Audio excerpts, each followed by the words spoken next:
नमस्कार स्टूडेंट्स। आज हम लोग सेमेस्टर 3 का एक सब्जेक्ट स्टार्ट कर रहे हैं, रीमान इंटीग्रेशन। ठीक है, तो सेमेस्टर 3 में ये आपको सब्जेक्ट मिलेगा रीमान इंटीग्रेशन का। तो इसको आज हम लोग स्टार्ट करेंगे। तो ये आप लोग की डेमो क्लास नंबर 1 है। यहाँ पर मैं लिखे दे रहा हूँ, डेमो क्लास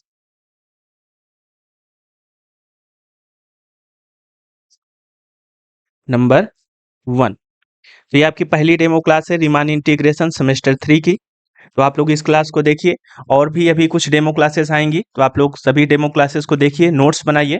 और यदि आप लोग को मेरे द्वारा जो भी चीज़ें बताई जा रही हैं, समझाई जा रही हैं, वो अच्छे से समझ में आ रही हैं, और आप लोग कंप्लीट सिलेबस पढ़ना चाहते हैं रीमान इंटीग्रेशन का, तो आप लोग कंप्लीट पेड कोर्स ज्वाइन कर सकते हैं।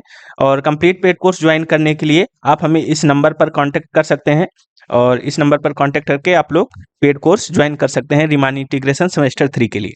ठीक है, चलिए स्टार्ट करते हैं आज की क्लास को। देखिए, हम लोग रीमान इंटीग्रेशन की यूनिट नंबर 1 स्टार्ट कर रहे हैं। यूनिट नंबर 1 यानी पहली यूनिट स्टार्ट कर रहे हैं। और पहली यूनिट में हमको पढ़ना क्या है? रीमान इंटीग्रेशन के बारे में ही पढ़ना है। Riemann integration.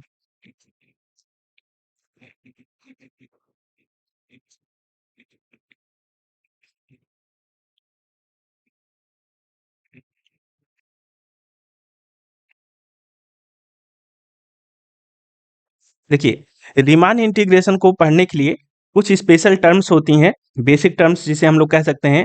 तो ये बेसिक रीमान इंटीग्रेशन का हमको पता होना चाहिए, है ना। रीमान इंटीग्रेशन को पढ़ने के लिए जो कुछ बेसिक टर्म यूज होती हैं, उन टर्म्स के बारे में हमें पता होना चाहिए, उनकी डेफिनेशन पता होना चाहिए, उनका मतलब पता होना चाहिए। यदि ये टर्म्स आपको समझ में आ जाती हैं, तो फिर रीमान इंटीग्रेशन आसानी से आपको समझ में आएगा।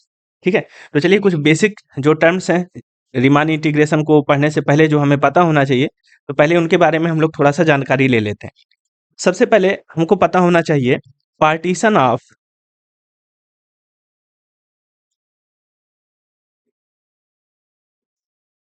Partition of interval. ठीक है, तो इंटरवल का पार्टीशन आपको समझ में आना चाहिए कि पार्टीशन हम लोग कैसे करते हैं। तो पार्टीशन का मतलब आप लोग जैसे कि वर्ड से ही आपको समझ में आ रहा है, कोई इतना ज़्यादा टफ वर्ड नहीं है। पार्टीशन का मतलब क्या है? बँटवारा, है ना? जैसे आप लोग जनरली घरों में भी देखते हैं कि बँटवारा होता है। जैसे किसी घर में 3 बालक हैं, है ना? तो तीनों बालकों का क्या होगा? पार्टीशन होगा, बँटवारा होगा एक समय के बाद, है ना? कुछ समय तक जब तक चलाते हैं तब तक चलाते हैं, फिर इसके बाद पार्टीशन होता है घरों में भी। तो उसी तरीके से है यहाँ पर क्या है? पार्टीशन ऑफ इंटरवल, यानी कि इंटरवल का पार्टीशन करना है। तो यहाँ पर सबसे पहले हमारे पास एक इंटरवल तो होना चाहिए, तभी तो हम उसका पार्टीशन करेंगे। तो यहाँ पर आप लोग लिखिए लेट, यहाँ पर हम लोग को क्लोज्ड इंटरवल की बात कर रहे हैं, तो क्लोज्ड इंटरवल लेंगे। लेट ए comma B, closed interval B ए गिवन इंटरवल।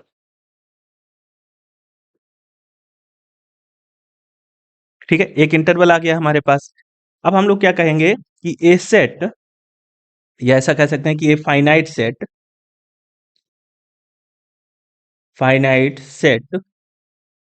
पी कंसिस्टिंग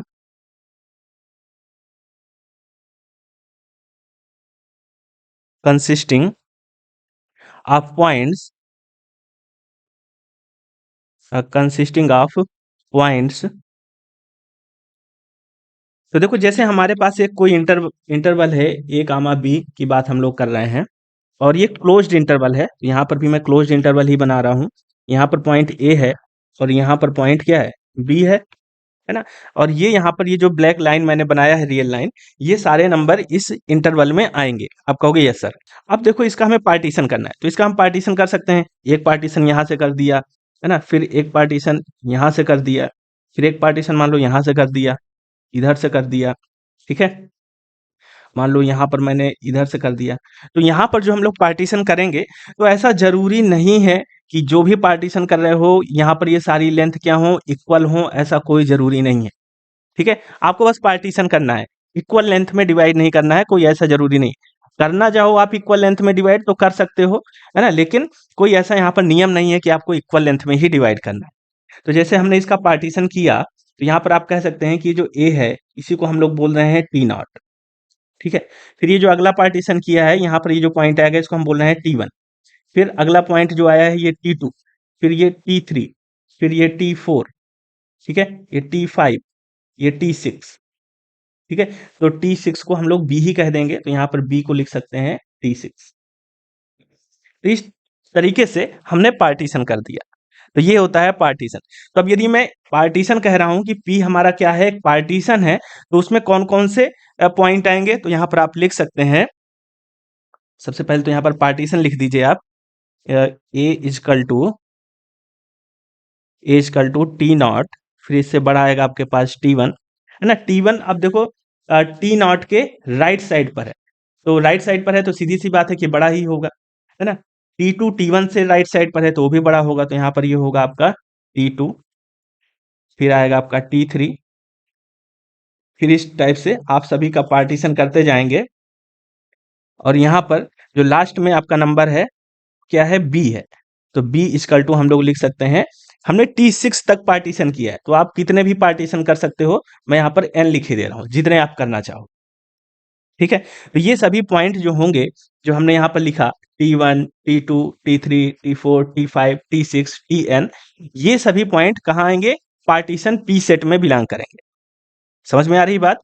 यही चीज मैंने यहाँ पर कहा है कि a finite set p consisting of point, कौन कौन से point, t naught, t one, t two, t three, t n, ये सभी पॉइंट यदि finite number of point p set में बिलोंग करेंगे, और इस पी सेट को हम क्या बोलते हैं, closed interval a comma B का पार्टीशन बोल देते हैं।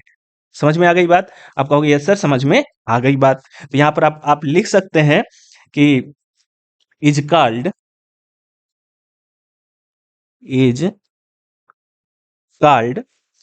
ए पार्टीशन, है ना, इसको हम क्या बोल सकते हैं, पार्टीशन बोल सकते हैं। तो पार्टीशन समझ में आया। आप कहोगे कि यस सर पार्टीशन हमारे समझ में आ गया। तो यहाँ पर अब आप लिख सकते हैं, देखो यहाँ पर अब आप लिखेंगे, जैसे हमको ए कामा बी का पार्टीशन लिखना है ना, तो यहाँ पर आप लिखिए partition of closed interval a comma b. तो पार्टीशन क्या होता है, तो मैंने आपको अभी बताया कि पार्टीशन एक फाइनाइट सेट होता है ना। यहाँ पर मैंने देखो बताया है कि a finite set p consisting of points, ये सभी पॉइंट जिसमें आ जाएंगे तो उसको हम क्या बोलते हैं, पार्टीशन बोलते हैं। तो यहाँ पर भी आप लिख सकते हैं इसके पार्टीशन को, एक सेट है तो इसको कर्ली ब्रैकेट में ऐसे लिखेंगे। तो यहाँ पर पॉइंट कौन कौन से आएंगे, तो आप लिखोगे कि यहाँ पर आएगा आपका पहले टी नॉट, ठीक है, फिर कामा लगा करके लिखेंगे क्योंकि ये फाइनाइट सेट है, t one, t two, t three, up to कहाँ तक, ये सारे पॉइंट्स आप लिख दोगे इस पर। एक हम अभी के लिए ले रहे हैं तो टी एन लिख लो यहाँ पे ऐसा, ठीक है। और यहाँ पर आप डिफाइन कर सकते हो थोड़ा सा, वेयर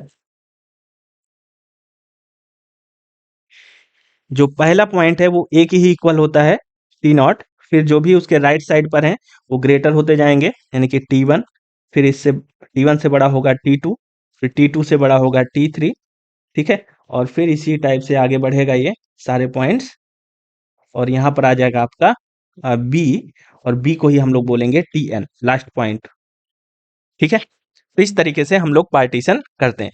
तो आई होप कि पार्टीशन आपको समझ में आ गया होगा। पार्टीशन में कोई बहुत बड़ी बात नहीं है, कि पार्टीशन सिर्फ इतनी सी बात है कि कोई भी हमको यदि क्लोज इंटरवल इस तरीके से दिया है तो इसको हम लोग कुछ भागों में बांट देते हैं, ठीक है। चाहे आप छोटे इनके बीच में जो डिफरेंस है ना, जो लेंथ है, इस लेंथ को आप, ऐसा जरूरी नहीं है कि आपको सभी को इक्वल लेंथ में ही डिवाइड करना है, किसी भी लेंथ में आप डिवाइड कर दीजिए तो ये आपका क्या कहलाता है, पार्टीशन कहलाता है, ठीक है। आप कहोगे यस सर इतनी बात समझ में आ गई हमारे। तो अब देखो, यदि इतनी बात समझ में आ गई है तो अभी तो हमारे पास एक इंटरवल था ए कामा बी, है ना, इसका हमने पार्टीशन कर दिया। तो जब हमने पार्टीशन कर दिया तो हमको सब इंटरवल मिल जाएंगे इसके, है ना। अब आप कहो कि सर सब इंटरवल कैसे, तो देखो सब इंटरवल मैं आपको बना करके दिखाता हूँ यहाँ पर। यहाँ पर हम लोग बात कर रहे हैं सब इंटरवल की। सब इंटरवल, जैसे आपने सेट पढ़ा था, है ना? तो सेट के बाद हमने क्या पढ़ा है? सब सेट पढ़ा है। इसी तरीके से सेमेस्टर 1 में आपने पढ़ा था ग्रुप, ग्रुप के बाद आपने क्या पढ़ा था? सब ग्रुप। तो जो सेट सबसेट आया है वो कहाँ से आया है? सेट से आया है। इसी तरीके से सब ग्रुप आपने पढ़ा है तो वो कहाँ से आया है? ग्रुप से ही आया है। तो सब इंटरवल है तो ये कहाँ से आएगा? इंटरवल से ही आएगा, है ना? तो यहाँ पर देखो हमारे पास जैसे एक इंटरवल है, यहाँ पर एक पहले हम लोग इंटरवल ले लेते हैं। ये हमारे पास क्लोज्ड इंटरवल है यहाँ पर a कामा b, जो अभी मैंने आपको ऊपर बताया था। ये a है, यहाँ पर पॉइंट b है। हो गया, ठीक है सर। यहाँ पर मैंने कहा था कि ये हमारा टी नॉट था और ये हमारा क्या था? टी एन था। ठीक है, आपका हो गया सर। इसको हम लोग डिवाइड करते हैं। तो जब हम इसको डिवाइड करेंगे, इसका पार्टीशन करेंगे, तो यहाँ पर एक पॉइंट आ गया T1, फिर यहाँ पर आ गया T2, फिर यहाँ पर आ गया T3, फिर यहाँ पर आ गया T4, फिर यहाँ पर आ गया T5, ठीक है, फिर यहाँ पर आ गया T6 और फिर यहाँ पर आ गया आपका T7। इस टाइप से हमने इसके क्या कर दिए हैं? पार्टीशन कर दिए। आप कहोगे ठीक है सर।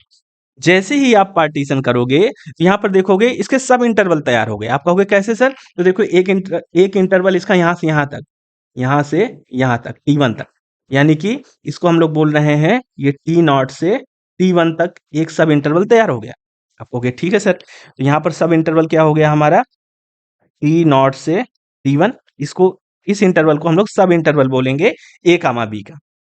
फिर इसी तरीके से आप देखोगे कि T1 से लेकर के, समझ रहे हैं, यहाँ से T1 से लेकर के कहाँ तक? T2 तक, ये भी एक सब इंटरवल है। ठीक है, तो ये भी एक सब इंटरवल है। यहाँ पर लिख दीजिए कि एक सब इंटरवल है हमारे पास T1 से T2 तक। फिर इसी तरीके से T2 से लेकर के, यहाँ T2 से लेकर के T3 तक, ये भी हमारा एक सब इंटरवल है। तो यहाँ पर फिर से लिखिए, एक सब इंटरवल इसका बनेगा T2 से T3 तक। ठीक है, देखो एक बात का यहाँ पर ध्यान रखना कि जैसे मैंने यहाँ पर इसको पार्टीशन किया है ना, इसका मैंने पार्टीशन कर दिया। तो इसका पार्टीशन मैंने जो किया है, तो जरूरी नहीं है कि आप भी सेम वही पार्टीशन बनाओ। सबके पार्टीशन अलग अलग हो सकते हैं, है ना? ये जो पार्टीशन कर रहे हो सब आप अपने हिसाब से ही पार्टीशन करोगे, तो सबका पार्टीशन अलग अलग होगा। तो यहाँ पर इसी तरीके से आप यहाँ से आप T3 से T4 तक का एक पार्टीशन कह सकते हो, है ना? तो ये भी हमारा सब इंटरवल कहलाएगा। तो ये हो गया हमारा T3 से T4 तक का हमारा एक सब इंटरवल बन गया, है ना? ये सभी a कामा b के सब इंटरवल लिख रहा हूं मैं। फिर इसी तरीके से आप यहाँ T4 से कह सकते हो T4 से T5 तक, ये भी एक सब इंटरवल है। यहाँ पर लिख लीजिए T4 से T5 तक। फिर इसके बाद आप लिख सकते हो कि T5 से T6 तक, T5 से T6 तक, ये भी एक सब इंटरवल है। फिर यहाँ पर एक बन जाएगा T6 से T7 तक। तो यहाँ पर लिख सकते हैं एक सब इंटरवल और बन गया हमारा T6 से T7 तक। इतनी बात समझ में आ रही है? तो आप कहोगे कि ठीक है सर, इतनी बात हमारे समझ में आ गई। तो ये सब इंटरवल हमारे इस तरीके से बन जाते हैं। तो ये सब इंटरवल बनेंगे कैसे? जब हमारे पास कोई एक इंटरवल होगा तभी तो उसको हम लोग सब इंटरवल उसके निकालेंगे। तो इस तरीके से हम लोग सब इंटरवल निकालेंगे और इनको हम लोग a कामा b के क्या बोलेंगे? सब इंटरवल बोलेंगे। ठीक है, अब यहाँ पर आप लोग देखो कि यहाँ पर हमारे पास कितने पॉइंट थे? तो आप कहो कि सर यहाँ पर हमारे पास टोटल 8 पॉइंट थे, है ना? यहाँ से देखो T1, T2, T3 और यहाँ से कहाँ तक? मैंने 7 तक लिया है, तो T7, 7 पॉइंट तो ये हो गए और एक यहाँ पर T0, 8 पॉइंट हो गए कि नहीं हो गए? आप कहो कि यस सर, टोटल हमारे पास 8 पॉइंट थे। टोटल पॉइंट कितने थे? 8 थे। तो इसके सब इंटरवल कितने बनेंगे? तो 8 - 1 यानी 7 सब इंटरवल बनेंगे। आप देख सकते हो यहाँ पर, ये पहला है सब इंटरवल, दूसरा, तीसरा, चौथा, पांचवा, छठवां, सातवां। ठीक है, यहाँ पर हमारे पास पॉइंट कितने थे? 8 पॉइंट थे। तो इसके सब इंटरवल कितने बनेंगे? 7 बनेंगे। तो ये बात आपको ध्यान रखना है यहाँ पर। ठीक है, ये हमने क्या निकाल लिया? सब इंटरवल निकाल लिया। अब यहाँ पर सब इंटरवल आपको समझ में आ गया कि सब इंटरवल कैसे बनाते हैं। अब इसके बाद देखो कि जैसे कि ये पहला सब इंटरवल है हमारा T1, T0 से T1 तक। ठीक है, इसको थोड़ा सा हटा देते हैं। देखो ये हमने T0 से T1 तक का एक सब इंटरवल बना लिया है, ठीक है? यहाँ से लेकर के यहाँ तक का एक सब इंटरवल बना लिया है। तो इस सब इंटरवल की कुछ लेंथ भी होगी। आप कहोगे कि यस सर ये लेंथ तो है ही। तो अब इसकी लेंथ हम लोग कैसे निकालेंगे? तो इसकी लेंथ हम लोग निकाल सकते हैं जो फाइनल पॉइंट है यानी कि जो एंड पॉइंट है T1 इस सब इंटरवल का और जो इनिशियल पॉइंट है शुरुआत वाला उसको माइनस करेंगे तो बीच की डिस्टेंस आ जाएगी, है ना? तो आप कहोगे यस सर। तो इस डिस्टेंस को हम लोग बोलते हैं लेंथ ऑफ सब इंटरवल। तो इसको ये पहले सब इंटरवल की डिस्टेंस है तो इसको हम लोग डेल्टा T1 बोल देते हैं। आप कहोगे ठीक है सर ये हमारे समझ में आ गई। इसी तरीके से जैसे दूसरा सब इंटरवल है T1 से T2, है ना? दूसरा सब इंटरवल क्या है? T1 से T2। तो ये दूसरा सब इंटरवल है तो इसकी जो लेंथ है इसको हम लोग क्या बोलेंगे? इसको हम लोग बोल देते हैं डेल्टा T2, ठीक है? यदि हम इसको कैलकुलेट करना चाहें डेल्टा T2 को तो कैसे कैलकुलेट करेंगे? तो आप कहो कि जो एंड पॉइंट है उसमें स्टार्टिंग वाले पॉइंट यानी T1 को माइनस करेंगे तो इस सब इंटरवल की लेंथ आ जाएगी।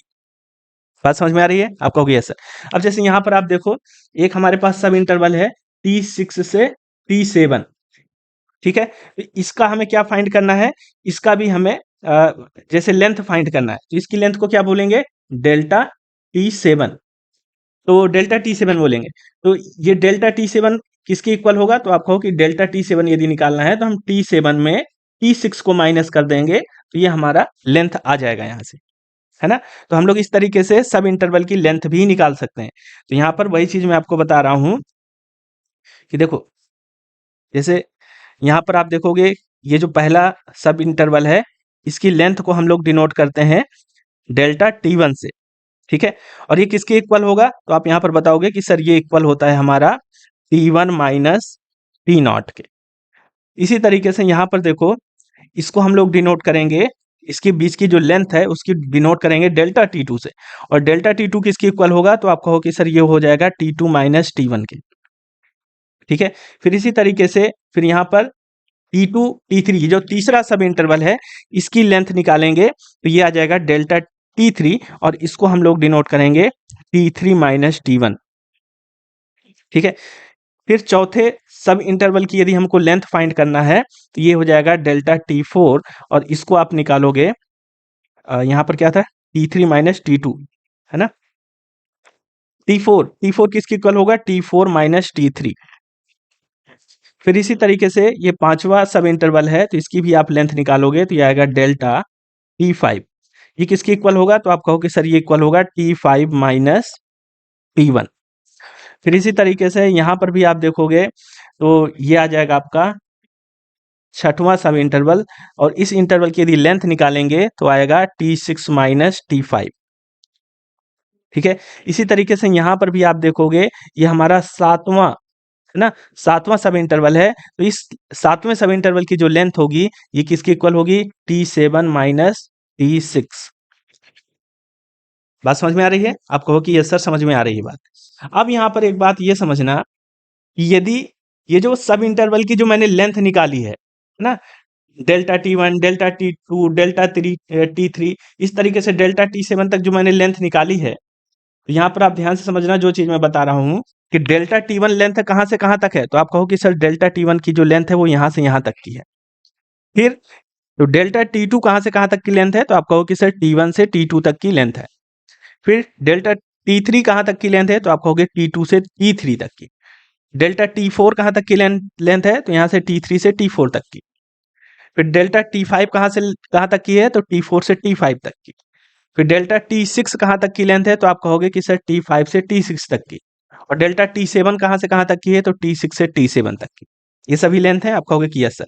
यहाँ पर मैं लिखे भी दे रहा हूँ ये लेंथ है आपकी डेल्टा T3, फिर यहाँ पर है आपका डेल्टा T4, फिर यहाँ पर है डेल्टा T5, फिर यहाँ पर है आपका डेल्टा T6, फिर यहाँ पर है आपका डेल्टा T7, ठीक है? आप कहो कि सर ये सब हमको क्यों बताया आपने?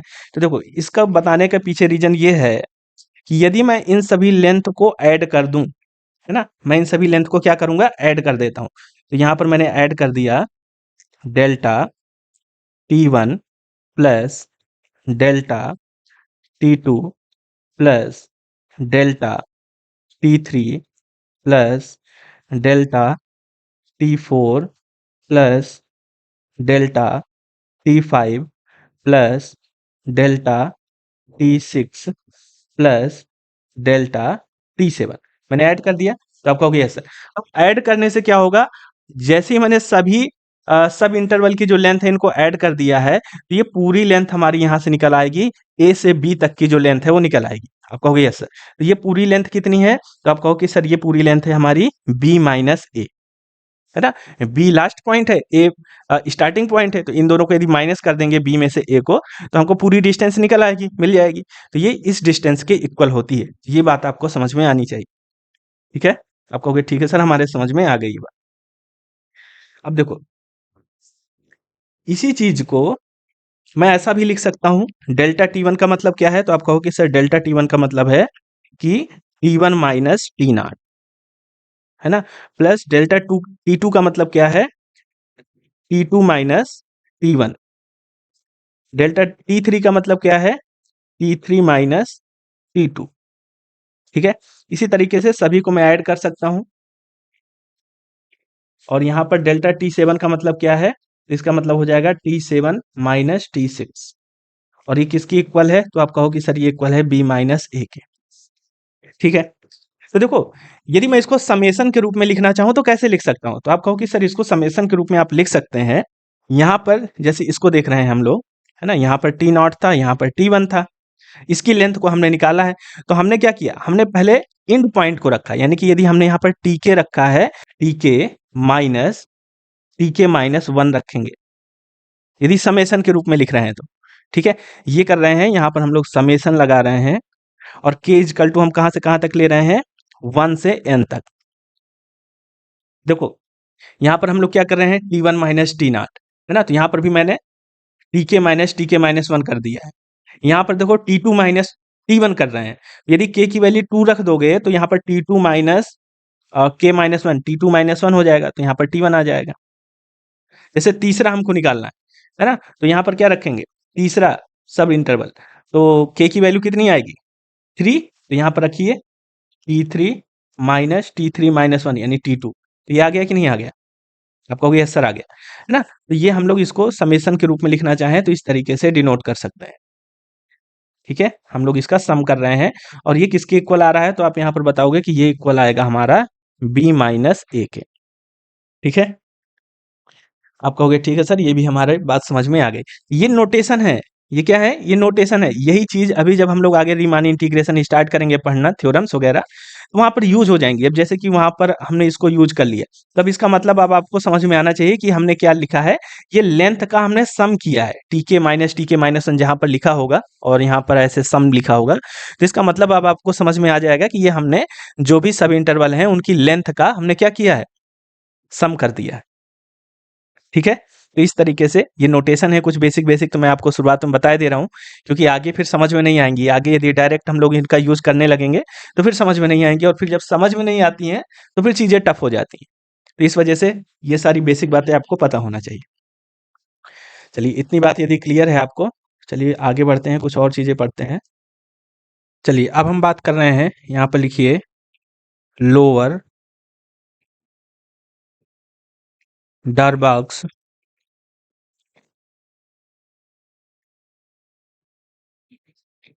सम, ठीक है। तो समझते हैं लोअर डारबॉक्स सम क्या होता है, फिर इसके बाद हम लोग अपर डारबॉक्स सम को भी समझेंगे। तो इसको डिटेल में मैं आपको बताता हूँ, लोअर डारबॉक्स सम। अब देखो, लोअर डारबॉक्स सम जब आगे हम लोग रीमान इंटीग्रेशन की थ्योरम्स वगैरह करेंगे, तो वहां पर हम लोग ऐसा यूज करेंगे, एल एफ पी और इजकल टू, फिर यहाँ पर हम लोग लिखेंगे समेसन के इजकल टू 1 से n, और फिर यहाँ पर आएगा आपका स्मॉल m, फिर f, फिर यहाँ पर टी के माइनस 1 कामा टी के, और फिर यहाँ पर इनटू में आएगा टी के माइनस, इस टाइप से यूज करेंगे, है ना। तो यदि मैं ये चीज डायरेक्ट आप लोग को बताने लगूं, ये चीज डायरेक्ट लिखने लगूंगा, तो आपको नहीं समझ में आएगा, है ना? तो इस वजह से एक-एक चीज़ को अच्छी तरीके से समझिए, है ना? जब हम लोग लोअर डायनामिक समझ लेंगे एलपी, एलएफपी, तब जा कर के फिर आपको ये भी समझ में आ जाएगा। फिर आगे कहीं पर यदि थ्योरम में एलएफपी, यूएफपी ऐसे लिखा होगा, तो आपको समझ में आएँगी चीज़ें। तो इसी वजह से रीमान इंटीग्रेशन को पढ़ने के लिए जो इसकी बेसिक टर्म्स हैं, ये अच्छे से आपको समझ में आनी चाहिए। जब ये समझ में आ जाती हैं, तो फिर आगे की चीज़ें सब क्लियर हो जाती हैं। तो यहाँ पर लिखेंगे हम लोग लोअर डायनामिक को समझने के लिए सबसे पहले तो आप यहाँ पर एक फंक्शन लेंगे, लिखिए सपोज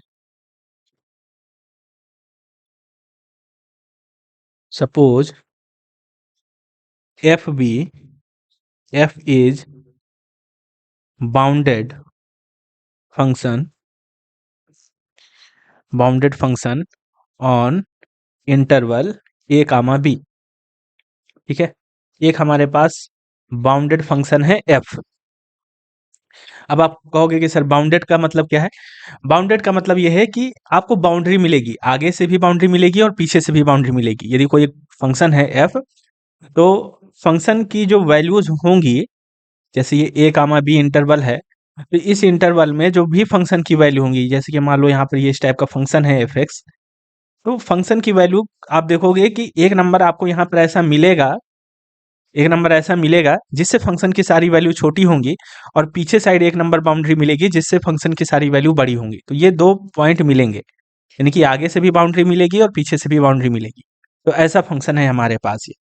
ठीक है, तो एफ हमारे पास एक बाउंडेड फंक्शन है क्लोज्ड इंटरवल ए बी में, एंड हमने ए बी का पार्टीशन कर रखा है। तो यहाँ पर लिखिए पी बी ए पार्टीशन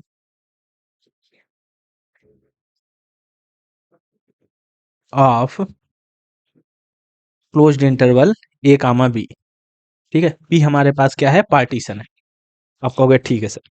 तो चलिए मैं इसको थोड़ा सा आपको बना करके दिखाता हूँ कि किस टाइप से हम लोग बात कर रहे हैं।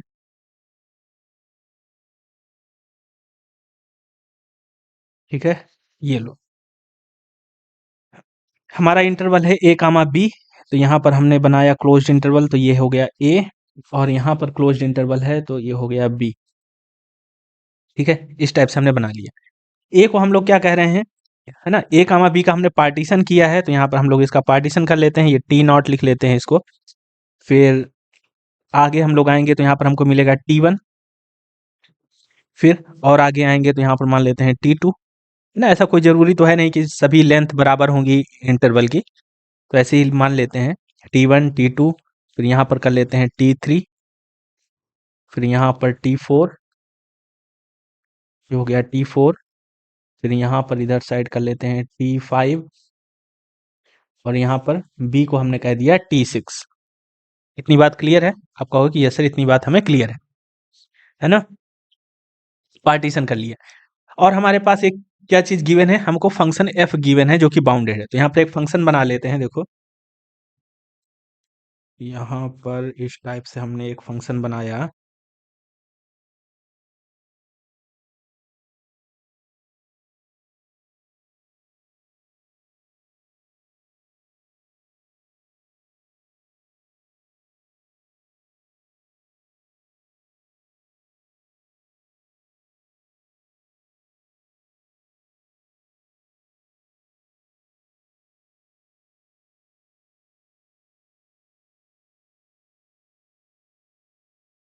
ठीक है, इस टाइप का मैंने कोई फंक्शन बना दिया। ये क्या है हमारे पास? ये एफ एक्स है। आप कहोगे ठीक है सर, ये फंक्शन है हमारे पास, ये बाउंडेड फंक्शन है, यानी कि आगे से भी इसको कोई एक पॉइंट यहाँ पर हमको मिलेगा और पीछे से भी एक पॉइंट मिलेगा, तो बाउंड रहेगा, यानी कि बाउंडेड फंक्शन आपको मिलेगा, बाउंड्री मिल जाएगी आपको इस फंक्शन के लिए। ठीक है, चलिए, जैसे फंक्शन हमारे पास गिवन है, मैं आपसे कहूँ कि हमको ए पॉइंट पर, ये ए जो पॉइंट है, इस पॉइंट पर फंक्शन की वैल्यू चाहिए कितनी होगी, तो आप क्या बताओगे? तो आप कहो कि सर इस पॉइंट पर यदि हमें फंक्शन की वैल्यू चाहिए है, इस पॉइंट पर फंक्शन की वैल्यू यहाँ पर हमको मिलेगी। ये जो मैंने लाइन बनाई है, ये क्या है? ये एफ ए है, ये फंक्शन की वैल्यू को डिनोट कर रहा है ना? तो आप कहोगे कि ठीक है सर, ये एफ ए है, यानी कि फंक्शन की वैल्यू को डिनोट कर रहा है। इसी तरीके से यदि मैं टी पॉइंट पर फंक्शन की वैल्यू देखना चाहूँ, तो टी पॉइंट पर फंक्शन की वैल्यू कितनी आएगी? तो आप कहो कि सर टी पॉइंट पर जो फंक्शन की वैल्यू आएगी, इसको हम लोग बोलेंगे एफ टी वन। है ना। इसी टाइप से यदि मैं बी पॉइंट पर फंक्शन की वैल्यू देखूं तो ये कितनी आएगी, तो आप कहोगे सर ये आ जाएगी हमारे पास एफ बी। कितनी आएगी, एफ बी। कहोगे ठीक है सर। अब यहाँ पर आप लोग देखिए कि जो इंटरवल या हम ऐसा कहें कि सब इंटरवल ये है, ये पहला वाला सब इंटरवल है, इसकी बात कर रहा हूं मैं। इस इंटरवल में देखिए, आप कहोगे ठीक है सर हम देख रहे हैं। यदि मैं कहूं कि इस सब इंटरवल में फंक्शन की सबसे छोटी वैल्यू कहां होगी, है ना, हम लोग लोअर डार्बाक सम की बात कर रहे हैं, तो मैं कह रहा हूं कि फंक्शन की सबसे छोटी वैल्यू कहां मिलेगी, तो आप कहोगे सर देखो फंक्शन की जो सबसे बड़ी वैल्यू है वो तो ये है हमारी, है ना। तो इस टाइप से यदि हम देखें कि सबसे छोटी वैल्यू, तो यहाँ पर देखो सबसे छोटी वैल्यू सर हमको यहाँ पर मिल रही है फंक्शन की। कहाँ पर, यहाँ पर हमको सबसे छोटी वैल्यू ये फंक्शन की मिलेगी, है ना। ये सबसे छोटी वैल्यू है फंक्शन की। तो इस सबसे छोटी वैल्यू को हम लोग बोल रहे हैं स्मॉल m1। ये पहले सब इंटरवल में फंक्शन की सबसे छोटी वैल्यू है स्मॉल m1। आप कहोगे ठीक है सर।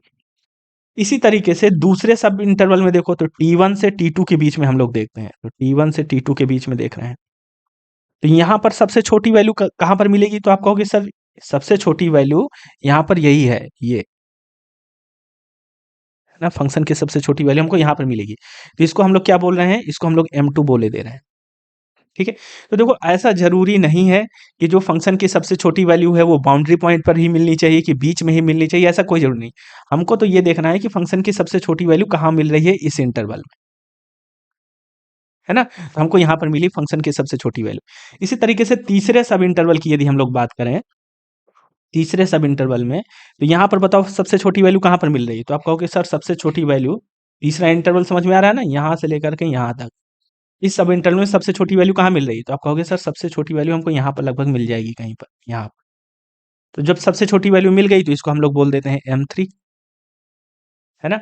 इसी तरीके से चौथे सब इंटरवल में देखो, यानी कि t3 से t4 के बीच में यदि आप देखोगे, तो सबसे छोटी वैल्यू कहाँ मिल रही है फंक्शन की, तो आप कहोगे सर सबसे छोटी वैल्यू फंक्शन की यहाँ पर मिल जाएगी, इसको हम लोग m4 बोल रहे हैं, ठीक है।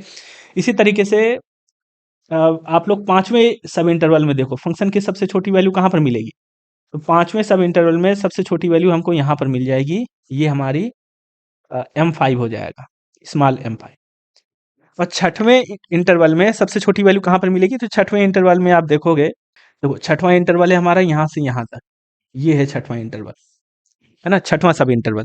तो यहाँ पर सबसे छोटी वैल्यू कहाँ मिलेगी, तो आप कहोगे सर यहाँ पर आपका जो इनिशियल पॉइंट है यहाँ पर ही हमको सबसे छोटी वैल्यू मिल जाएगी, यानी कि m6 मिल जाएगी, है ना। तो सबसे छोटी वैल्यू मिल रही है कि नहीं मिल रही है फंक्शन की हर सब इंटरवल में, आप कहोगे हाँ सर मिल रही है। तो देखो सबसे पहले तो मैं सबसे छोटी वैल्यू जो फंक्शन की है इसी को डिफाइन कर देता हूँ। यहाँ पर डिफाइन कर लीजिए कि m1 क्या है, स्मॉल m1। तो स्मॉल m1 है हमारा इन्फीमम, यानी कि सबसे छोटी वैल्यू किसकी, तो यहाँ पर लिखिए फंक्शन की f(x), ठीक है। और वैल्यू x की कहाँ से कहाँ तक डालोगे, तो आप कहोगे कि पहला सब इंटरवल, तो यहाँ पर आप लिखोगे x बिलोंग कर रहा है पहले सब इंटरवल से, यानी कि t0 से t1 के बीच में, ठीक है। ये आपका m1 है। आप कहोगे जी सर। इसी तरीके से m2 भी लिख सकते हैं। m2 क्या है, m2 है फंक्शन की वैल्यू सबसे छोटी वैल्यू दूसरे सब इंटरवल में, यानी कि इन्फीमम ऑफ f(x) फंक्शन की सबसे छोटी वैल्यू कहाँ पर, दूसरे सब इंटरवल में। तो x कहाँ बिलोंग कर रहा है, दूसरे सब इंटरवल से, यानी कि t1 से t2 के बीच में। आ गई बात समझ में, आप कहोगे यस सर।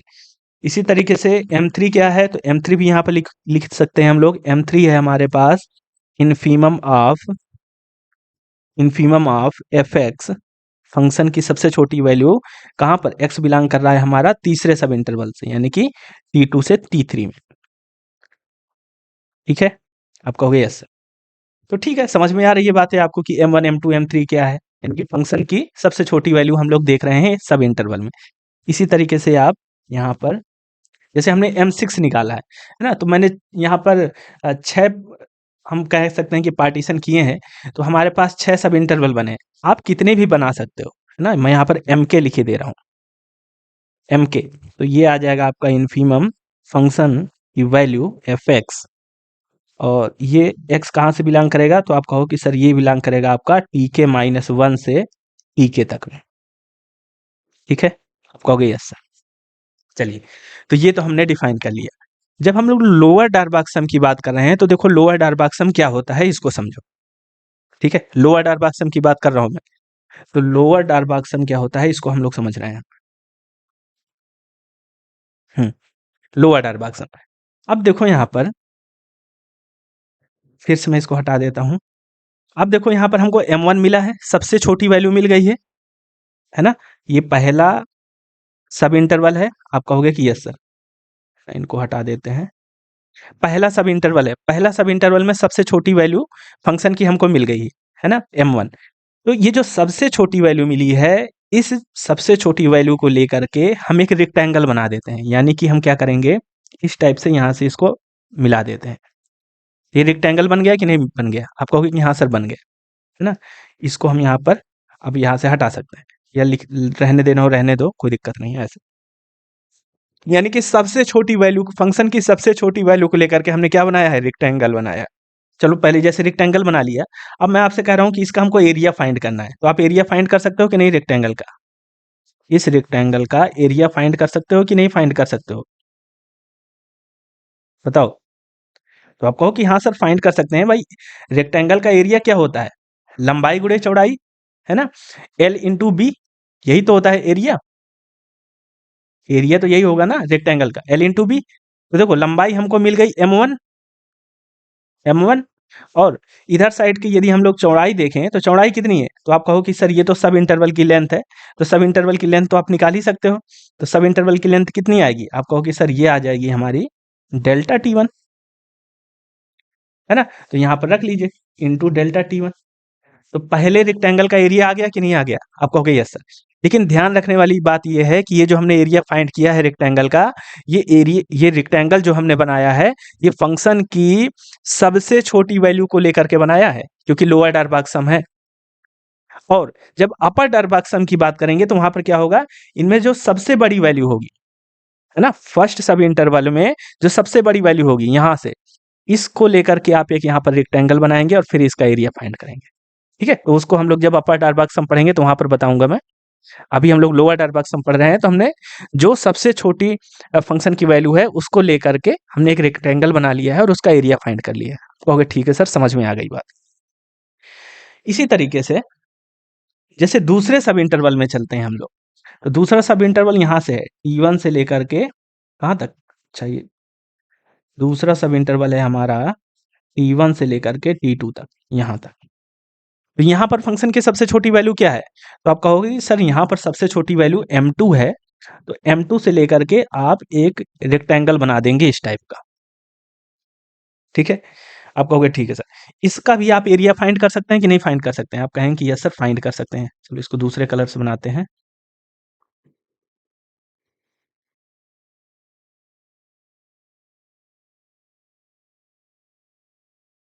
चलो इस कलर को कर लेते हैं, है ना। तो यहाँ पर जो रेक्टेंगल बन गया इसका एरिया फाइंड कर सकते हैं आप इसका, इस टाइप से।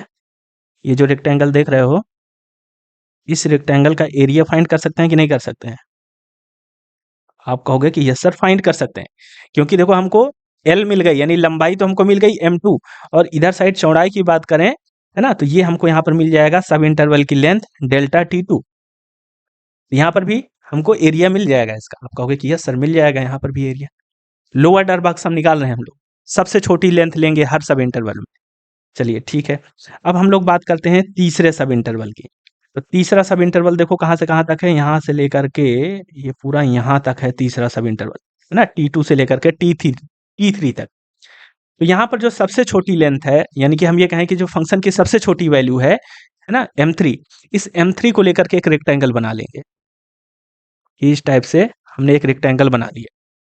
अब इस रेक्टेंगल की हम लोग वैल्यू फाइंड कर सकते, एरिया फाइंड कर सकते हैं कि नहीं फाइंड कर सकते हैं? आप कहोगे कि सर एरिया हम लोग इसका फाइंड कर सकते हैं, यानी कि ये वाला जो एरिया है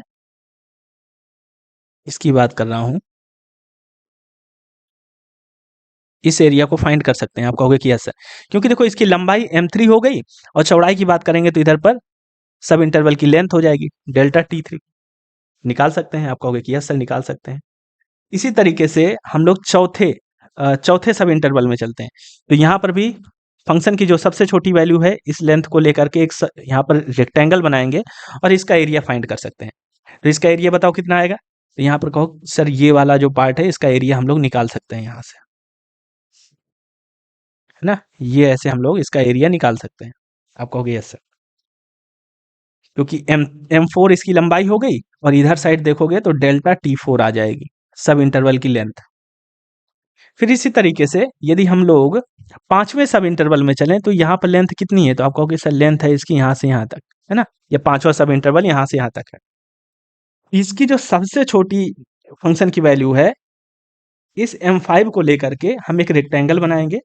इस तरीके से हम एक रेक्टेंगल बना लेते हैं, ये रेक्टेंगल बनेगा और इस रेक्टेंगल का एरिया हम लोग निकाल सकते हैं, है ना। अब आप सोच रहे हो कि सर एरिया क्यों निकालना है, अभी मैं आपको बता रहा हूँ एरिया निकालने का मतलब क्या है, एरिया क्यों निकाल रहे हैं। ये एरिया हम लोग निकाल सकते हैं, बताओ निकाल सकते हैं ना। आप कहो कि यस सर एरिया तो निकल जाएगा, क्योंकि M5 इसकी लंबाई हो गई और दूसरी साइड की चौड़ाई की बात करें तो यहाँ पर आ जाएगा डेल्टा T5। इन दोनों को मल्टीप्लाई करेंगे एरिया निकल आएगा। इसी तरीके से छठवें सब इंटरवल में चलें तो जो सबसे छोटी लेंथ है, या हम ऐसा कहें फंक्शन की जो सबसे छोटी वैल्यू है, इस वैल्यू को लेकर के एक रेक्टेंगल बनाएंगे इस टाइप से। और यहाँ पर जो रेक्टेंगल बन गया है, इस रेक्टेंगल का एरिया फाइंड कर सकते हैं। तो आप कहो कि यस सर इसका भी एरिया हम लोग निकाल सकते हैं यहाँ से यहाँ तक, है ना। ये जो रेक्टेंगल है इस रेक्टेंगल का एरिया निकाल सकते हैं। ऊपर साइड यहाँ पर लंबाई हो गई M6 और यहाँ पर आप सब इंटरवल की लेंथ ले लेंगे इधर साइड के लिए डेल्टा T6, है ना। तो इस तरीके से ये जो एरिया है ये सभी रेक्टेंगल का निकल आएगा। आप कहोगे हाँ सर जो एरिया है वो निकाल लेंगे हम। तो यदि मैं इन सभी एरिया को ऐड कर देता हूँ, इन सभी एरिया को ऐड कर देता हूँ, तो जो ऐड करने पर हमको वैल्यू मिलेगी वही हमारा क्या होता है, लोअर डारबाग सम होता है। समझ में आ गई बात। आप कहोगे यस सर ये तो बहुत आसान था, है ना। ये आसान नहीं था, ये मैंने आसान बना करके आपको डायग्राम बना करके दिखाया, इस वजह से आपको, क्योंकि चीजें दिख रही हैं इस वजह से आसान लग रहा है। क्योंकि मैंने शुरुआत में आपको डेफिनेशन लिख करके बताया था, यदि मैं डायरेक्ट उस डेफिनेशन को लिख देता तो आपको समझ में ना आता। तो ये जो मैंने यहाँ पर आपको बताया कि इस तरीके से ये जो रेक्टेंगल बन रहे हैं इनका हम लोग एरिया निकाल रहे हैं, तो इन एरिया का यदि हम सम कर देंगे तो ये लोअर डारबाग सम कहलाएगा। और लोअर क्यों कहलाएगा, क्योंकि हमने फंक्शन की सबसे छोटी वैल्यू ली है। हर सब इंटरवल में फंक्शन की सबसे छोटी वैल्यू लेकर के एक रेक्टेंगल बनाया है, फिर उसका हम लोग एरिया फाइंड किए हैं और उसका सम किए हैं। तो ये होता है हमारा लोअर डारबाग सम। ठीक है, अब चलिए इसको मैं मैथमेटिकली आपको लिख करके बताता हूँ। ठीक है, यहाँ तक तो आपको क्लियर है ना। एम के तक ये फंक्शन की सबसे छोटी वैल्यू हम इस तरीके से निकाल लिए और दूसरी तरफ की वैल्यू हमको डेल्टा टी के हमको गिवन ही है, तो हम लोग ये यहाँ से एरिया निकाल लिए। चलिए लोअर डारबाग सम हमको निकालना है, तो अब हम लोग लोअर डारबाग सम को लिखते हैं LFP, है ना। लोअर डारबाग सम का जो नोटेशन होता है वो होता है L लिखते हैं लोअर डारबाग सम, यानी कि function F over partition P, LFP लिखते हैं लोअर डारबाग सम को। तो ये किसके इक्वल होता है, तो आप कहो कि सर ये इक्वल होता है, सबसे पहले हम लोग लिखेंगे जो फर्स्ट सब इंटरवल था उसका M1, है ना। फर्स्ट सब इंटरवल में फंक्शन की सबसे छोटी वैल्यू M1 और फिर एरिया निकालना है ना, तो डेल्टा T1 ऐसा लिखेंगे। ये फर्स्ट रेक्टेंगल का एरिया आ गया। इसी तरीके से ऐड कर देंगे दूसरे वाले को भी, तो M2 इंटू डेल्टा T2, फिर तीसरे वाले को भी M3 इंटू डेल्टा T3। इस टाइप से अब सभी जो हमारे रेक्टेंगल हैं उनको उनका एरिया निकाल करके इस तरीके से ऐड करेंगे, तो यहाँ पर क्या आ जाएगा लास्ट में MK इंटू डेल्टा TK आ जाएगा। ठीक है, तो ये होता है हमारा लोअर डारबाग सम। इसको हम लोग क्या बोलते हैं, इसको बोलते हैं lower Darboux sum of function F over partition P। ठीक है, ये होता है हमारा लोअर डारबाग सम। अब देखो इसको और किस तरीके से लिख सकते हैं, यदि मैं इसी चीज को समेशन के रूप में लिखना चाहूं, ये जो मैंने इतना बड़ा सम लिखा है, इतना बड़ा तो नहीं लिखेंगे, है ना, हर जगह इतना बड़ा नोटेशन तो नहीं यूज किया जा सकता, तो इसको हम लोग समेशन के रूप में लिख लेते हैं। तो वो कैसे लिखेंगे, देखो देखिए, इसको हम ऐसा लिख सकते हैं कि समेशन समेशन के इजकल टू 1 से n तक जो भी आपने पार्टीशन किए होंगे वो वैल्यू यहाँ से आप रखते जाओगे, और यहाँ पर है m1, है ना, तो यहाँ पर रख लीजिए mk और डेल्टा tk, ऐसे आप इसको लिख सकते हो समेशन के रूप में। ठीक है, 1 रखोगे तो m1 डेल्टा 1 आएगा, फिर समेशन लगा है तो प्लस हो जाएगा ना, इस टाइप से 1 रखा m1 डेल्टा t1, फिर 2 रख समेशन लगा है तो प्लस हो जाएगा, फिर 2 रखो तो m2 डेल्टा t2, है ना, फिर समेशन लगा है तो प्लस हो जाएगा। इन सभी को ऐड करते जाना है ना, k इक्वल टू 1 से n तक जो भी पार्टीशन आपने किए हैं। तो यही चीज हमारी निकल करके आ जाएगी जो हमने यहाँ पर एक्सपेंशन इस तरीके से किया है। इसको हम शॉर्ट फॉर्म में इस टाइप से डिनोट कर सकते हैं। आप कहोगे यस सर। अब देखो आपकी बुक में थोड़ा सा इसको और चेंज किया है, इस टाइप से नहीं लिखा है, तो अब कैसे लिखा है, देखो यहाँ पर मैंने एम के लिखा है ये, है ना, तो एम के का मतलब क्या है, एम के का मतलब है, यहाँ पर देखो एम के का मतलब है कि एम के क्या है, एम के इनफीमम है किसका, फंक्शन का, तो इसको ऐसे लिख दिया है, इनफीमम है फंक्शन का। ये जो एम है, स्मॉल एम है, इसको हम लोग बोल रहे हैं इनफीमम। ठीक है, इनफीमम है फंक्शन का, लेकिन ये जो फंक्शन का इनफीमम है ये हम लोग कहाँ से कहाँ तक वैल्यू ले रहे हैं एक्स की, तो आप कहोगे कि सर ये इंटरवल है हमारा टीके -1 से टीके तक, ये सब इंटरवल की बात हम लोग कर रहे हैं, है ना, तो इस टाइप से लिखना है, इस टाइप से लिख लो, एक ही बात है। ठीक है, तो बस यही चीज है यहाँ पर भी। देखो एम के है ना, एम के की वैल्यू कितनी है, एम की वैल्यू हम इसको इस टाइप से लिख सकते हैं क्योंकि आपके बुक में यही रिप्रेजेंटेशन यूज किया है, तो इसको आप लिख सकते हो कि समेशन के इजकल टू 1 से n, और एम की वैल्यू कितनी है, तो यहाँ पर रखेंगे आप स्मॉल m, यानी कि इनफीमम ऑफ फंक्शन, और ये सब इंटरवल यहाँ पर रखेंगे tk -1 कामा tk। ठीक है, ऐसा रख दिया, एम के की वैल्यू रख दी इनटू डेल्टा टीके, तो यहाँ पर चाहे आप डेल्टा टीके रख दीजिए। ठीक है, या डेल्टा टीके का मतलब भी आप लोग जानते हैं, जैसे मैंने आपसे कहा कि हमको निकालना है डेल्टा t3, है ना, तीसरे सब इंटरवल की लेंथ, तो आप कैसे लिखोगे इसको, इसका मतलब होता है t3 - t2। ठीक है, तो इसको भी यहाँ पर आप ऐसा लिख सकते हैं, इसका मतलब हो गया कि tk tk -1, ऐसा, है ना, क्योंकि लेंथ है, सब इंटरवल की लेंथ है, तो ऐसा हम लोग इसको ओपन करके लिख सकते हैं। तो आपके बुक में ये रिप्रेजेंटेशन यूज किया है, तो इस रिप्रेजेंटेशन को हमें भी यूज करना है। ये रिप्रेजेंटेशन आई होप कि आपको समझ में आ गई होगी। क्लियर है बात, आप कहो कि यस सर ये हमारे समझ में आ गई बात। तो ये है हमारा लोअर डार्बाक सम, इसको हम लोग बोलते हैं lower Darboux sum of function F over partition P. Clear है। अब देखो यदि डायरेक्ट हम इस डेफिनेशन को पढ़ते तो हमें समझ ना आता कि क्या इसमें बताया गया है, तो अब मैंने आपको जब डायग्राम से भी बिल्कुल व्यवस्थित समझा दिया है तो आपको लोअर डार्बाक सम अच्छे से समझ में आ गया होगा। तो आज की क्लास में इतना ही रखते हैं, ठीक है। अब अपर डार्बाक सम को हम लोग नेक्स्ट क्लास पर कर लेंगे, ठीक है। अपर डार्बाक सम को नेक्स्ट क्लास पर मैं समझा दूंगा आपको। तो यहाँ तक की चीजें आई होप कि आप लोग को क्लियर हो गई होंगी, लोअर डार्बाक सम अच्छे से समझ में आ गया होगा। तो इसी तरीके से आप लोग पढ़ते रहिए, और यदि ये सभी डेमो क्लासेस आपको पसंद आ रही हैं और आप लोग कंप्लीट सिलेबस पढ़ना चाहते हैं रीमान इंटीग्रेशन के लिए, तो आप लोग हमसे कांटेक्ट कर सकते हैं और कंप्लीट पेड कोर्स ज्वाइन कर सकते हैं। ठीक है, आज की क्लास को हम यहीं तक रखते हैं, मिलते हैं नेक्स्ट क्लास पर। Thank you.